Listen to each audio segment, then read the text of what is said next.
Hola, muy buenas, bienvenidos a todos. En el vídeo de hoy vamos a continuar con el tema de los capacitores, donde vamos a ver de dónde viene la ecuación de voltaje instantáneo. Aunque no es ámbito de este curso, como a mí me gusta explicaros de dónde vienen todas las ecuaciones, bueno, pues eso es lo que vamos a ver en este vídeo. Y recordad lo siguiente, aquí tenemos las curvas de carga y descarga de un capacitor. Como ya sabemos que son funciones exponenciales, bueno, pues tenemos estas dos ecuaciones, tanto para el voltaje instantáneo como para la corriente instantánea. Ahora bien, ¿de dónde viene esta ecuación o esta otra?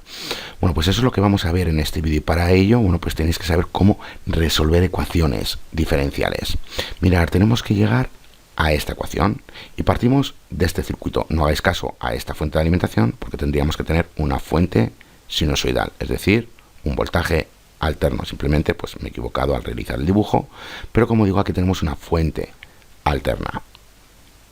Ya sabemos que aquí está atravesando un voltaje y que el capacitor tiene otro voltaje. Como el voltaje es sinusoidal, bueno, pues ¿cuál es el voltaje que está atravesando por la resistencia?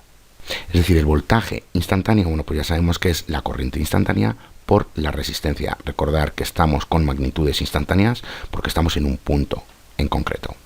¿Y cuál es el voltaje que tiene el capacitor según va transcurriendo el tiempo? Bueno, pues lo representamos de esta manera.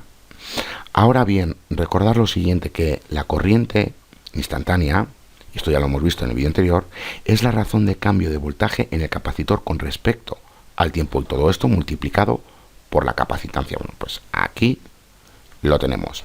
Y recordar lo siguiente, ya sabemos que por la ley de Kirchhoff, este voltaje que tiene el resistor, el que está atravesando por el resistor, más el que tiene el capacitor, tiene que ser igual al de la fuente de alimentación. Pues aquí lo tenemos. Es el voltaje final porque realmente es el de la fuente de alimentación. Ahora bien, ya sabemos que el voltaje instantáneo de la resistencia, bueno, pues lo representamos como la corriente instantánea multiplicado por la resistencia. Y como acabamos de ver, que así es como se obtiene la corriente instantánea, bueno, pues realizando la correspondiente sustitución, aquí tenemos el voltaje que está atravesando por el resistor. ¿Y cuál es el voltaje del capacitor? Aquí lo tenemos según va transcurriendo el tiempo. Bueno, pues realizando la correspondiente sustitución en esta ecuación llegamos a esta otra. Aquí tenemos una ecuación diferencial. ¿Cómo le damos solución? Bueno, pues lo primero que tenemos que hacer es dividir todos los términos entre R por C y llegamos a esta ecuación diferencial lineal de primer orden. ¿Cómo resolvemos una ecuación lineal de primer orden? Bueno, pues usando el método del factor integrante. Y como digo, si no sabéis qué es esto del método del factor integrante, repasar mi curso de cálculo que está en mi canal, porque para eso lo he hecho, para que entendáis este tipo de ecuaciones. Ahí se explica todo el método de factor integrante en el tema de las ecuaciones diferenciales. Bueno, pues al realizar la correspondiente división, como digo, llegamos a esta ecuación diferencial de primer orden, a esta ecuación diferencial lineal de primer orden. Y para darle solución, como vamos a emplear el método del factor integrante, bueno, pues podemos sustituir esta parte por una función cualquiera, le llamamos p de t, y esta otra, bueno, pues la sustituimos por q de t. Es decir, que p de t es igual a este término y que q de t es igual a este otro término. Ahora, ¿cuál es el factor integrante que tenemos que emplear? Este de aquí. Ya vemos que estamos empleando la función p de t, es decir, esta parte, pero lo representamos de esta manera para que sea más simple. Si le damos solución a esto que tenemos como exponente, bueno, pues simplemente tenemos la integral de p de t, que es igual a, y lo voy a ir poniendo debajo, la integral de 1 entre r por c de t. Como esto es una constante, la podemos retirar de la integral y tenemos 1 entre r por c, la integral, la diferencial de t. Y aquí ya, bueno, pues nos queda lo siguiente, 1 entre r por c por t, o lo que es lo mismo, t entre r por c. Como digo, repasar mi curso de cálculo si no sabéis cómo darle solución a las integrales. Bueno, pues ya veis que llegamos a esto de aquí, porque esto hace referencia al exponente. Sin darle solución y empleando estas sustituciones, bueno, pues ¿qué es lo que tenemos que hacer? Tenemos que multiplicar todos los términos de esta ecuación por el factor integrante. ¿A qué llegamos? Bueno, pues llegamos a esto que veis aquí. ¿Y por qué empleamos el factor integrante de esta manera? Es decir, empleando la función que teníamos aquí. Bueno, pues porque la derivada de esta función es igual a esta parte de aquí. Es decir, empleando la regla del producto, vais a ver que llegáis a esto de aquí y ya sabemos que tenemos lo siguiente. Tenemos la primera función por la derivada de la segunda función, más la derivada de la primera función, que es esta parte de aquí, por la segunda función. Bueno, pues ya vemos que la derivada de esta parte es igual a esto que veis aquí y podemos realizar la correspondiente sustitución, es decir, que esta derivada sea igual a lo que tenemos en la parte de la derecha. ¿Cómo le damos solución a esto?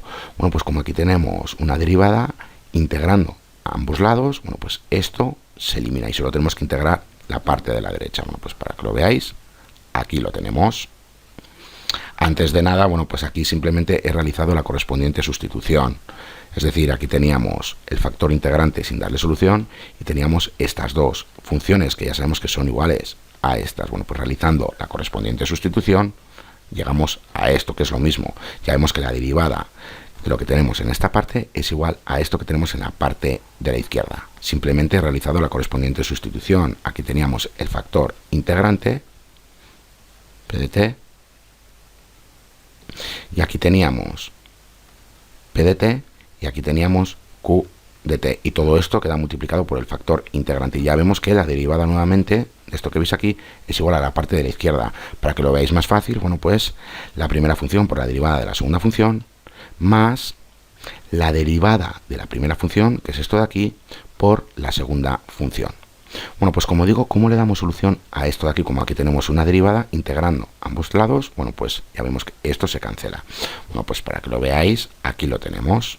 Realizamos la integral en ambos lados, esto se cancela, esto de aquí, y nos queda en la parte de la izquierda lo que teníamos entre paréntesis, y en la parte de la derecha tenemos que obtener la integral. ¿Cómo obtenemos su integral? Bueno, pues aquí lo podéis ver.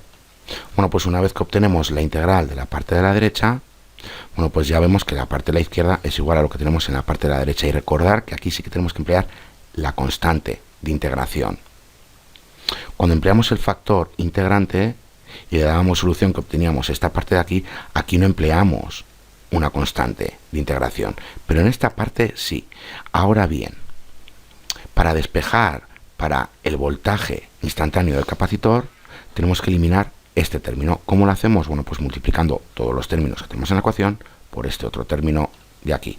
Ya vemos que esto se cancela y este término y la constante quedan multiplicada por este término de aquí. Bueno, pues ya vemos que nuevamente esto también se cancela y nos queda esta constante por este término. Bueno, pues aquí lo tenemos. ¿Hemos terminado? No, porque tenemos que saber cuánto vale la constante, y para ello ya sabemos que cuando no ha transcurrido nada de tiempo, el capacitor no está cargado, o lo que es lo mismo, su voltaje es igual a 0. Bueno, pues cuando el tiempo es igual a 0, ya sabemos que el voltaje es igual a 0, o lo que es lo mismo, al voltaje inicial.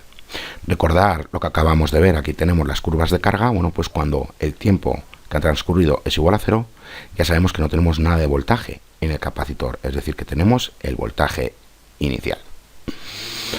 Bueno, pues realizando la correspondiente sustitución, llegamos a esto que veis aquí, es decir, esta parte cuando t es igual a 0 ya sabemos que es igual al voltaje inicial, aquí teníamos el voltaje final, y aquí sustituyendo la t por 0, porque el tiempo es igual a 0, bueno, pues esta parte, el exponente es igual a 0 y e elevado a 0 es igual a 1. Bueno, pues ya vemos que tenemos esto que veis aquí, y despejando para la constante ya vemos que es igual al voltaje inicial menos el voltaje final. Realizando la correspondiente sustitución en esta ecuación de aquí, bueno, pues ya veis que llegamos a esta ecuación que representa al voltaje instantáneo que contiene el capacitor según va transcurriendo el tiempo. Esto que hemos visto en vídeos anteriores.